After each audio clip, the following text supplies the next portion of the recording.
देखो, अगर वो है ना कि भाई एक थप्पड़ वो मारेंगे तो समाज इतना मजबूत हो गया, चार मारना जानता है, चार हम भी मारना जानते हैं। और अगर वो ये समझे कि हम लोग किसी चीज से मजबूत नहीं है तो हम लाठी डंडे हर चीज से मजबूत हैं। घर की बात विरोधियों को नहीं बताते हैं। तो 10 दिन हो गए आपको, 8 दिन हो गए, किस लिए करा आपने? आप ये बताइए ना, किस लिए करा?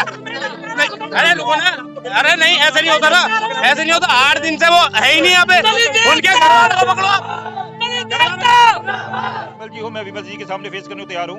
उन्होंने कोई अपने एलिगेशन कास्ट बेस उस समय नहीं दिए। मैं सामने बोल रहा हूँ, मेरे पीठ पीछे वाला काम नहीं है। जो उन्होंने धारा बताई घर में घुस के मारपीट करने की, 452, 307, 506, ठीक है। उसके बाद फिर आपके समाज के लोग आए कि जी हमारे साथ ये भी हमारे साथ जो है अभद्र टिप्पणी करी है हमारे जात उसको लेके, वो भी धारा दर्ज कर दी। SC SC एक्ट भी लगा दिया। उनमें से एक मुंशी पकड़ भी लिया। दूसरों पे दबिश चल रही है हमारी, तो कम से कम सुन तो लिया करो हमारी बात को।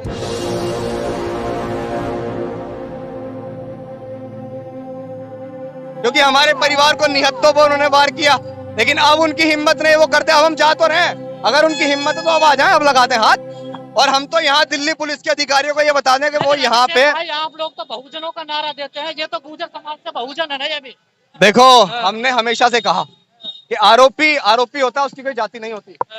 जिसने आरोप किया, जिसने गुनाह किया है, उसको संवैधानिक रूप से सजा मिलनी चाहिए और हम उसी के पक्षधर हैं। आपने हमारा वीडियो देखा होगा कि हमने किसी जाति के खिलाफ नहीं बोला और कभी भी किसी जाति के खिलाफ नहीं बोला। जिसने गलत किया है, हमने हमेशा से सिर्फ उन व्यक्तियों के लिए बोला जिन्होंने गलत किया है, और हमेशा से हम लोग गलत के खिलाफ और इंसाफ के पक्षधर हैं। जो गलत करेगा उसके खिलाफ है और जिसका गलत हुआ उसके साथ खड़े हैं। लेकिन जो वीडियो जारी हुई इसमें तो कई लोग हैं मारने पीटने वाले, सबकी गिरफ्तारी एकदम क्यों नहीं है? अब होगी गिरफ्तारी, अब देखिएगा, अब होगी गिरफ्तारी, अब होगी गिरफ्तारी। कैसे रुकेगा दलितों का अत्याचार? जब तक एकजुटता नहीं होगी, जब तक अत्याचार नहीं रुकेगा। लेकिन हाँ, मैं ये कहता हूँ, जब तक आप तमाम पार्टी और संगठन को रोककर, इनको भूलकर, जब समाज पे शोषण होता है, उस शोषण में भागीदार जाति देखकर नहीं बनेंगे, जब तक शोषण नहीं रुकेगा। तो इसीलिए पार्टी और संगठन को भूलकर जब समाज पे शोषण होता है, वहां किसी भी बैनर को एक साइड रख के जाति देखकर आप लोगों को, जब आप बहुजन समाज बनाने की बात करते हैं, तो बहुजन समाज तो वो भी है जो भाजपा के अंदर 131 सांसद है। लेकिन अभिषेक भाई झुठला नहीं सकते, क्योंकि अगर कोई लठ से वार करता है वो पिछड़ा करता है दलितों पर, अगर कोई सर फोड़ता है तो वो पिछड़ा ही फोड़ता है। देखो, जब मान्यवर का, इन लोगों को ये नहीं पता ना कि पेरियार कौन है, इन लोगों को नहीं पता VP मंडल कौन है, इन लोगों को नहीं पता कि मंडल कमीशन के लिए मान्यवर काशीराम साहब ने आंदोलन किया था। जब बहुत सारी चीजें मिल पाई हैं, मैं अपने गुज्जर भाइयों से और तमाम जो हमारे OBC समाज के लोग हैं उनसे कहूंगा कि आप पढ़िए पेरियार को, आप पढ़िए ललई यादव को, आप पढ़िए उन तमाम लोगों को जिन्होंने बहुजन आंदोलन को एक तेजी दी। आप ये देखिए, बहुजन आंदोलन के जनक कौन थे? बहुजन आंदोलन के जनक ज्योतिबा फुले, वो कौन थे? OBC कम्युनिटी से थे। लेकिन अभी लोगों को इतिहास नहीं पता है, और जब तक इनको इनका इतिहास नहीं पता लगेगा ऐसे ही होता रहेगा। लेकिन हाँ, हम लोग जगाने का प्रयास कर रहे हैं, दिन प्रतिदिन जगाने का प्रयास कर रहे हैं, ऐसा नहीं है। लेकिन जो आरोपी हैं उनको, आर्मी में तमाम गुर्जर नेता हैं, उनका कोई बयान नहीं आया है अभी तक। मैं क्या कहता हूँ, मैंने ये कहा कि मैं किसी पार्टी या संगठन को अपने घर छोड़ के आता हूँ जो समाज की लड़ाई लड़ने आता हूँ। मैंने उत्तर प्रदेश के अंदर बहुजन जागो और न्याय मार्च मेघवाल के लिए निकाला था। मैं वहां पार्टी और संगठन अपने घर छोड़ के आया था, क्योंकि मुझे इन चीजों से मतलब नहीं है। मुझे मतलब है समाज की लड़ाई लड़ने से। समाज की लड़ाई हम लोग मजबूती से, गैर राजनीतिक, गैर संगठनात्मक तरीके से लड़ते रहेंगे और ऐसे ही आगे भी काम करते रहेंगे। भाई दलित क्या करें, देश छोड़ दे? क्या लगातार हत्याएं हो रही है, अपराध हो रहा है? देश हमारा है, हमारे जैसे नौजवान तैयार हो रहे हैं। देश हमारा है, हमारे जैसे नौजवान तैयार हो रहे हैं। शोषण कहीं भी होगा, इसका मुंहतोड़ जवाब देना जानते हैं। और दिल्ली पुलिस को मैं आपकी वीडियो के माध्यम से ये बता दूं कि अगर अब भी आपने गिरफ्तारी नहीं की तो दिल्ली में जातिगत दंगे अगर भड़क जाएंगे तो इसका प्रशासन जिम्मेदार होगा। ये आप या तो मेरी चेतावनी कह लीजिए, अल्टीमेटम कह लीजिए, चाहे इसके बाद पुलिस हमारा कुछ भी करे, लेकिन हम रुकेंगे नहीं। आपके नहीं, सरकार आपके नहीं, थाने आपके नहीं, मीडिया आपके साथ में, कैसे न्याय मिलेगा? सड़क तो हमारी है, सड़क तो हमारी है। सड़क पे आने से कौन कुचलेगा? देखो, अगर वो है ना कि भाई एक थप्पड़ वो मारेंगे तो समाज इतना मजबूत हो गया, चार मारना जानता है, चार हम भी मारना जानते हैं। और अगर वो ये समझे कि हम लोग किसी चीज से मजबूत नहीं है तो हम लाठी डंडे हर चीज से मजबूत हैं। घर की बात विरोधियों को नहीं बताते हैं। हाय हाय दिल्ली पुलिस, हाय हाय Delhi police, Delhi police, Delhi police, Delhi police, Delhi police, Delhi police, Delhi police, आवाज दो।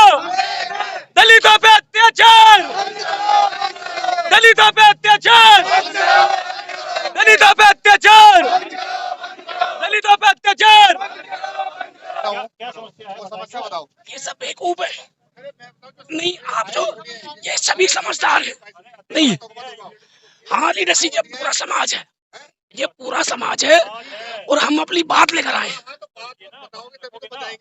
जो जो विमल वाला केस हुआ उसमें आपने क्या कार्रवाई की? हाँ बताइए आप जी। जब इन्होंने बयान देने की हालत में नहीं थे, अंदर ट्रीटमेंट करा रहे थे अपना, जो अपना ट्रीटमेंट करा रहे थे, हमने कई बार इनको, अरे रुक जाओ, सुन लें दो, हेलो, अरे आप ये मत करिए, मैं इनको बता रहा हूँ, मत करिए, अरे सुनेंगे।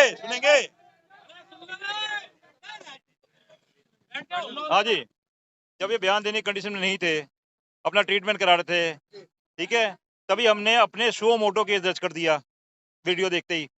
उसके बाद मैं गया पर्सनली इनसे मिलने के लिए, विमल जी से, ठीक है, उनसे उनके जो बयान दिए, जो उन्होंने कंप्लेंट दी अपने हाथ से लिखी हुई, हाथ से लिखी नहीं हो, साइन करे उन्होंने, उसी बेसिस पे मैंने उनके फोटोग्राफ देख के, इंजरी देख के 307 की धारा लगा दी। सुन लो मेरी बात ना, सुन तो लो, पूरी बात सुनो। धारा लगाई 307 की, उस समय मैं भी था, अगर विमल जी हो, मैं विमल जी के सामने फेस करने को तैयार हूँ। उन्होंने कोई अपने एलिगेशन कास्ट बेस उस समय नहीं दिए, मैं सामने बोल रहा हूँ, मेरे पीठ पीछे वाला काम नहीं है। जो उन्होंने धारा बताई घर में घुस के मारपीट करने की, 452, 307, 506, ठीक है, उसके बाद फिर आपके समाज के लोग आए कि जी हमारे साथ ये भी, हमारे साथ जो है अभद्र टिप्पणी करी है हमारे जात उसको लेके, वो भी धारा दर्ज कर दी, SC एक्ट भी लगा दिया, उनमें से एक मुलजिम पकड़ भी लिया, 200 पे दबिश चल रही है हमारी, तो कम से कम सुन तो लिया करो हमारी बात को। अरे महाराज, दर्ज कब करी पता आपको? पुलिस है, आपको पकड़ नहीं पा रही पुलिस, बताओ गुंडों को पकड़ नहीं पा रही है पुलिस। इतना समय हो गया विमल जी से रेगुलर सुनते नहीं है यार, ये प्रॉब्लम होती है। वो जो देखो पता क्या होता है, इसीलिए आपको कहते हैं आज आदमी को समझाना मुश्किल आसान है। जो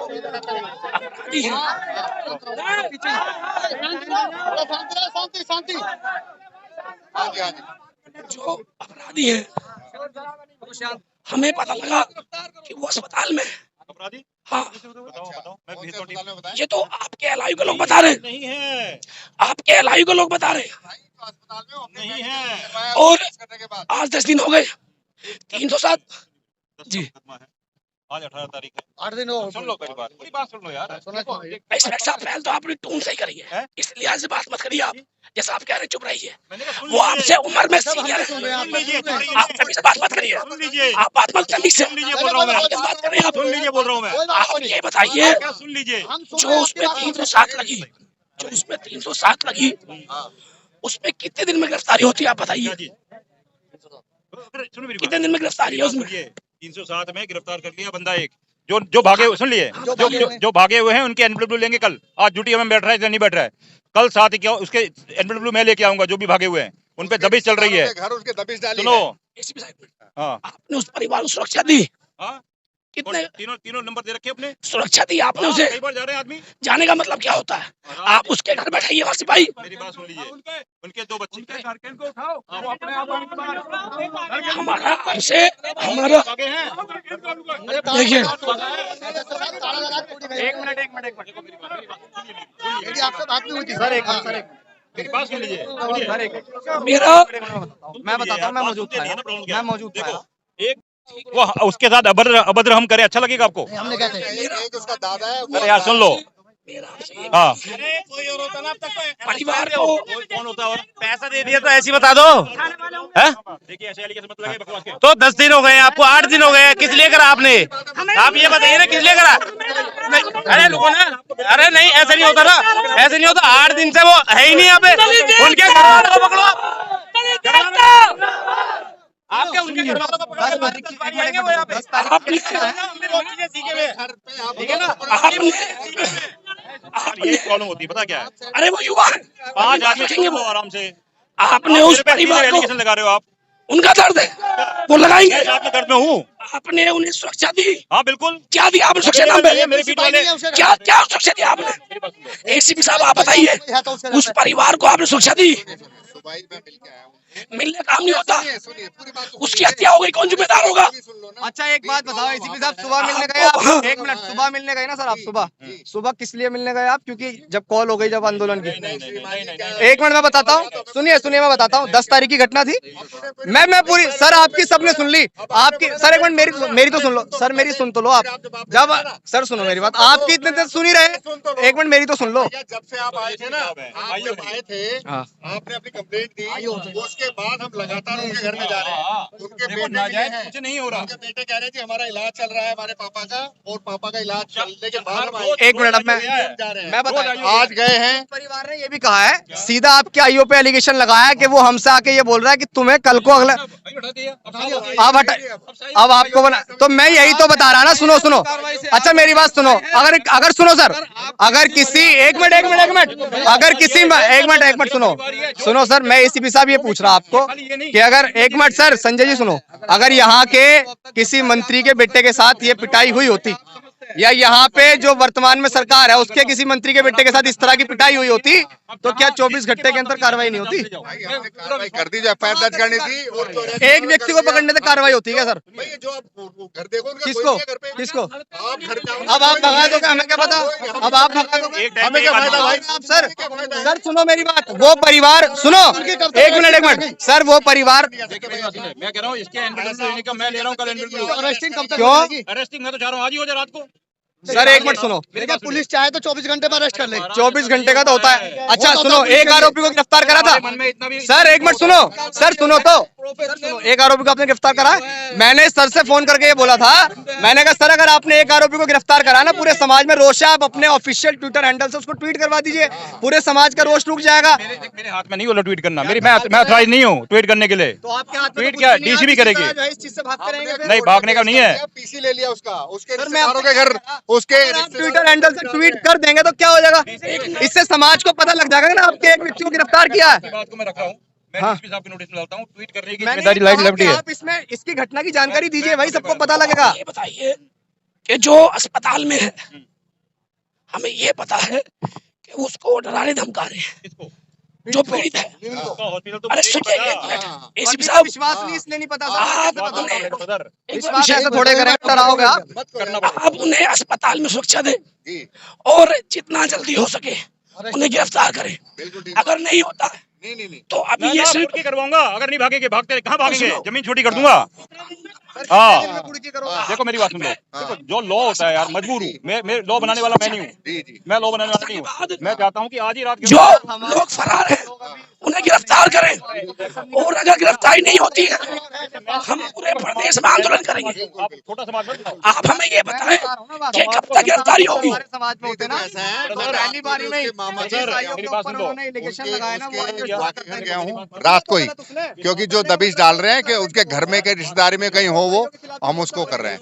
तो इसलिए बात यह है, और वो जो आपके विक्टिम है ना वकील साहब, वो 2 या 3 दिन के बाद अब आए हैं, 2 या 3 दिन के बाद अब आए हैं। नहीं वो किसी हॉस्पिटल में थे, उन्होंने हमें ये भी नहीं बताया कि ठीक है ना। कब तक आश्वासन दो हमें, हम कब तक गिरफ्तार करोगे? आप उन्हें चाहने से नहीं होता ना, एक हफ्ता होगा साहब हमें। सर ये देखो आप ये देखो, ये हो गया, जिन्होंने सबका लड़े सबको उठाओ दो। ये बोलो इनकी फोटो निकालो, निकालो तो प्रिंट हो गया मैंने।